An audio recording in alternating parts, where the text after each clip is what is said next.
Matt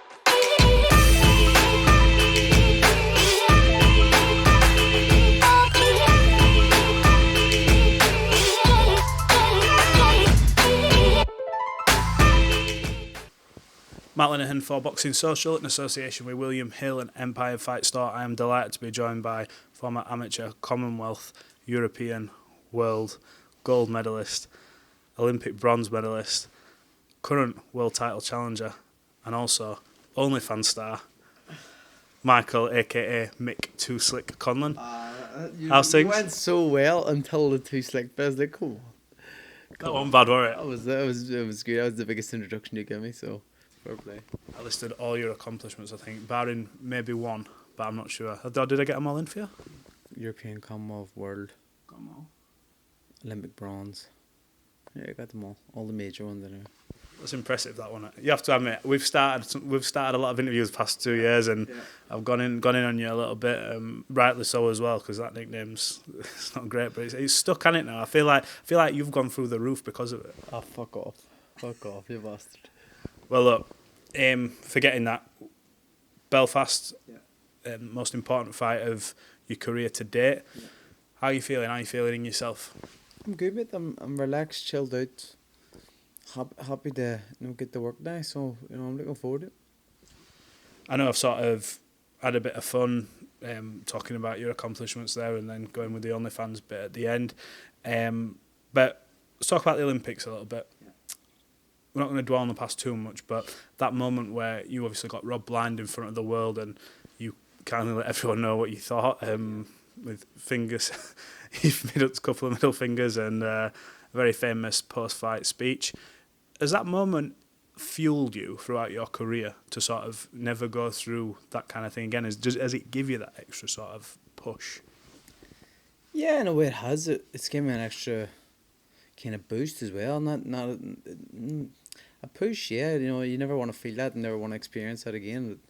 That was out of my control, and if it happens again, it's out of my control, do you know what I mean? So, I wouldn't say it's a push. I would say it's more just give me a boost into the professional game and set me off kind of on a roller coaster, which you don't know how far or how fast it's going to go. It's been a good couple of weeks for Irish boxing. We had that iconic week last week with Katie Taylor. Obviously she came up short, but everything about it, Dublin was absolutely banging. We had Conor McGregor there, some good Irish stars on that bill. Do you feel this week now, especially maybe with the loss of Katie Taylor, obviously Gary Cully was tipped to become world champion, is there any sort of, do you feel any more pressure because you want to obviously fly that flag for Ireland kind of thing and be world champion? No, I don't. See, like my whole career has been a pressure cooker, you know what I mean? Like from day one, coming in with such a big kind of backing from the Olympics and so much expectation on my shoulders and, not failing to impress early on and having so much criticism and be a main event from the debut, you know what I mean? My MSG, having all these pressures early has set me up nicely for this, because now I'm just going into this like it's another fight. I'm not really going in going, oh, I got the world on me, my country lost last week and now I need to pull it back for them. None of that is in my psyche at the minute. I'm just looking to go out and put on a performance, and a dominant one at that. You've been here before. You've been at the 5 weeks before where you've had that. You've been challenging for a world title. Does this feel different though? Does it feel different to the one before with Leigh? Obviously, I know it ended how it ended, but does the fight week feel any different at all? At the minute, no. The fight week with Leigh, I think it was probably more intense because of the back and forth and the bitterness between us. And I was doing that myself, you know what I mean? I was railing it up, and I think even on the ring walk and stuff, I got too emotionally charged from it. You could see me shouting and all shit and things like that. I'm like, what am I doing? I think, I gotta think they gotta be the cool head in the hot kitchen, and that's been my plan throughout this whole training camp, and how I plan to approach things is just cool, calm, collected. In a way, although that defeat was obviously devastating, you were seconds away, and everyone will talk about that no matter what. But has it sort of was it a blessing in disguise, the fact that you've been able to rebuild, come back to Belfast, and you've now got an opportunity to win the world title in Belfast? Because I'm sure if they could have asked you where you could win it, I know you're away from home is MSG and doing it in New York, but Belfast, this is you, like this is your people. You know, if you could have written it yourself, you know, Yes. the script's here. Yeah, it's the way you would rate it, isn't it? You know, here in Belfast, you know, obviously the loss. You know, nobody ever wants to lose, and a loss in that fashion at that stage of a fight, being ahead in points.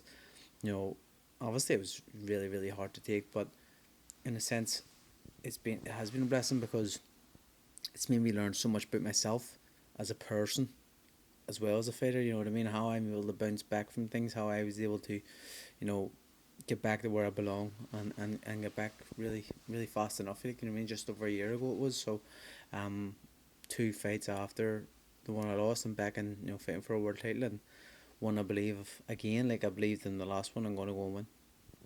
I heard you say before. I think I've seen it in a few interviews. You said you had that fear of losing, and maybe you don't have that fear of losing anymore going into these fights because that's your row's gone. But has that fear been replaced by anything else? Is it any anxiety, or is that fear? Does it go away and, you know, you sort of got a bit of relief, or is it replaced by anything? How's it manifest now? What I've realised now, it was never, you know, when you lose, you lose. It is what it is. Boxing was so caught up on not losing, that was probably the reason why, and I think that's kind of, we're starting to move on from that situation. But more so now, I would say it's the fear of not fulfilling potential, and I know what I'm potentially capable of. So if I don't fulfill that, I wouldn't be happy with my career. You know, even though everything I've achieved, and I believe I'll be world champion come Saturday night. But, you know, if it didn't happen, I would have to kind of go again till I got there. You say go again until you got there. I want to read you this quote and just tell us what you think. This is something that you've said. You said, "I've got everything riding on this, everything in my life. I can't say the same for Lopez. He can go again. He's got more time than me, but for me, this is everything." You mentioned that he can go again, but can you go again? Has that crossed your mind that you might have to go again, or is it a case of you're that locked in that, you know, losing's not in your mind? Losing's not in the psyche, but I know if I had to do it again, of course I would go again. I'm not gonna, you know, give up that easy. I'm relentless in everything I do. So I'm ready to go for anything, but I do stick by my comments. You know, this is what probably could be last chance to learn for me. In terms of world title, I believe I have the ability to go and do it. Now I just got to go and do it, and I cannot let anything get in my way. I don't care what Lopez brings on the night or what happens on the night. I just know that my hand will be raised. You've seen, obviously, Lopez going to the backyard of Josh Warrington, take the belt from him. We've talked about that before. Are you expecting anything this week from him in terms of maybe any antics, any playing up? Because, you know, I heard a few people say in terms of him maybe feigning injury after the fight and things that were happening in the ring. You know, Josh gets a reputation. I mean, he joked about it yesterday with me quite a bit, actually, about his head and stuff like that. But yeah, Lopez was doing certain things like killing the clock. Are you prepared in this fight for him to try to take liberties with you and make sure that, and try drag you into his fight to throw you off your game plan? I don't worry about anything he does. Everything he does in fights and stuff, I don't pay attention to it. I've watched his fights where he's performed, I've watched his fight where he's not performed, and I know if I just go and fight my fight, it does not matter what he does. Does not matter how much he complains or how much he does things and much he tries to tame us, it doesn't matter. The only thing that matters is me performing. You've had obviously time to prepare for this this fight. I was reading was it Tris Dixon's article? I think he came and witnessed your last spar. I was in the gym for it. I spoke to your dad. I think he was quite nervous. Yeah. What's it like? Just sort of echoing the comments in that article. That last spar, you've put all that hard work in. Is there not a fear? Is there a fear there that God help nothing goes wrong? Do you go into that last spar a bit more tentative, thinking I've just put all this hard work in? Please God, let me come out of it, or is it just sort of part of the course now? No, it's par for the course. You know what I mean? It's, you know, you got to go in there and get your work done. And I was getting in there, and the boys weren't taking it easy on me. They were trying to take my head off. You know what I mean? So you've got to be ready for anything. And Yeah, it was perfect. Obviously, my father and stuff, they just don't want nothing to go wrong, no injuries. They want everything to be perfect, and you know that doesn't always happen. So anything can happen, and we've seen it many times throughout my career. Not to me, but like I've seen it when I've been in gyms. People in their last spar getting a cut or some mad shit happening. You're going, fuck me, last spar, devastator for them. But once that box was ticked, happy days. That was it, and smiling away. What would this what does this fight mean for you, your family? Obviously, we know you've got a supportive missus at home. Your kids are well travelled. With I think one of us first post fight interviews, I remember you saying your little girl has been to LA, been all over the block. Your dad was obviously a sort of I think a bit of an unsung hero in terms of what he's done in the amateur game for Ireland as a whole, the fighters he's brought through, and to see his son in this position, two sons actually, because Jamie had a terrific career as well, but now you're on the cusp of it. Have you thought about how much of a good feeling it would be to sort of go, look at all my hard work I've done, this is the belt kind of thing? Or do you allow yourself to not get past to that point yet? I don't let myself kind of get past that point, but sometimes them kind of little thoughts creep in, and I know how much it would mean to everybody, because it would mean that much to me as well. You know what I mean? I know they're equally going to be basking in the glory of me becoming champion, because they have put the work in as much as me. Shauna has basically been a single parent for the last long time, because I've been in training camp all the time for the last few years. Like, you know what I mean? I'm training camp basically 36 weeks of a year, only 52 weeks in the year, so it's 3/4 of a year I'm gone. That's tough on any parent. That's tough. So yeah, it means a lot to her. My dad, my ma, they've given me so much and done so much for me. My brother, he's done his own role, but now he's came in and he's my manager, and he lives every single fight with me, and he always has. He's always been my idol and the person I looked up to, and I've always been his little brother. You know what I mean? And being an older brother, you have to be protective of your little brother, and he is very protective of me. And you can see he lives every moment when the fight is going on. He's ducking and diving and dipping and shouting, and he feels it as much as I feel it. So I know how much it means to all of them, and for me, to see their faces after and to celebrate with them after will be the most important. Yeah, I saw Jamie downstairs for must have been 5-10 minutes. Had a quick chat. I sort of asked him, "How do you feel?" Because you're promoter now, manager. You're putting on these events, making sure your fighters are getting out on the same events as you. But on the other hand, you've got to go through the emotion of thinking, we really want Michael to win. And you can tell that you two you're so similar, but he does have that sort of watchful eye over you.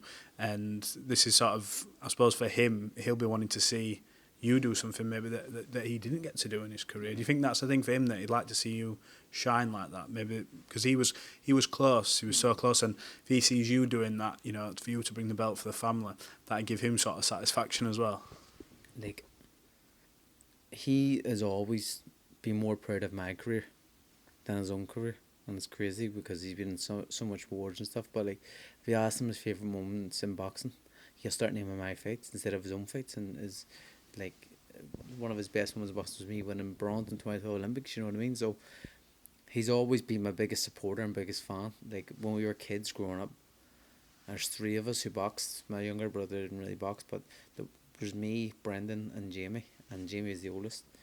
And like, people would ask like, who's the best and stuff, and he would always just say me. So he was always like bigging me up from a young age, like always saying I'm better than the rest of my brother in between us. He never liked that, but yeah, it was like he's always just backed me and supported me and had my back 100%. So I know how tough it'll be for him this week, and like going through and doing everything he's doing with the promotion, because he's doing the promotion along with Top Rank and on BT Sport, or broadcasting it, but it's Jamie doing it. You know what I mean? He's done all the work, which you gotta give him credit for, because it's going to be an unbelievable show, and the event is just going to be special. So yeah, I think when we look back in a few years, and probably have packed it in, and we're both in the Conlan box, and you can look back and go, we did that. We done them big nights. We've done the park and stuff, and we've created some massive legacy nights already in terms of what's happened here in Belfast and boxing. So let's add it again on Saturday night. Absolutely. I've got to ask you, there's obviously 3 fights this weekend, but one that's obviously relevant to you because you've shared the ring with one of them. Can I just ask you, Leigh Wood, quickly? Leigh Wood and Mauricio Lara rematch. I asked Josh yesterday, give me his opinion. Obviously, another former world champion in your division. I've got to ask you as well. It only seems right, and it seems right, but it doesn't because it's your fight week. So I don't want to make it about that. But I obviously want to get your opinion on that. Yeah, I haven't really. The last one I was probably a little bit more into the build up and stuff because I had no fight coming up. We were in negotiation for this fight, so I watched the build up and stuff, and I was saying that I think Leigh has a chance, but Lara I think knocks him out. I was certain Lara knocked him out really, but this time I think he does it quicker. I hope I'm wrong. I actually hope he wins. I do hope he wins because it means it sets up something fantastic for me and him. Because I'll win, and then if he wins, fantastic. As two of us fighting each other in vacation, rematch with everything on the line, be unbelievable. But at this one, I just think it's too soon for him. I think he jumped into it too quick. Don't get me wrong. I said after the last one, he's the reason he lost. He's the one that made the mistake. He traded hooks with a hooker, and can Leigh Wood do that? Not do that for 12 rounds. It's hard to see. He does get hit. He's had 2 fights now in a row where he's been concussed heavily and often throughout one fight. Throughout 2 fights, he was concussed more than once against me, and he was concussed probably more than once against Lara. So, a third fight, if he gets knocked out bad again, it's probably close the doors and that's it, because your health is most important, and I wouldn't like to see anything bad happen to him, and the effects of boxing and all that other stuff. That's fair, cop. Well, look, took a fair amount of your time up. Probably ran a little bit longer than I thought we were gonna, but let's just leave it on this. Have you got a message to your fans who I know will sell this arena out if it hasn't done already, and probably a handful of tickets left? It's a huge week for your biggest fight of your career. You got a message for them? I just thank you as always. I know it's going to be loud. I know it's going to be a raucous atmosphere, and something I'm really looking forward to experiencing. Belfast is a boxing city. I have an unbelievable fan base, which I'm very, very grateful for. So Saturday night, I hope you're all singing on the new, and that's what we're looking forward to. And the new. Michael Conlan, thanks for talking to Boxing Social. Enjoy fight week, embrace it. Fingers crossed we'll catch up after the fight. Brilliant, 100%.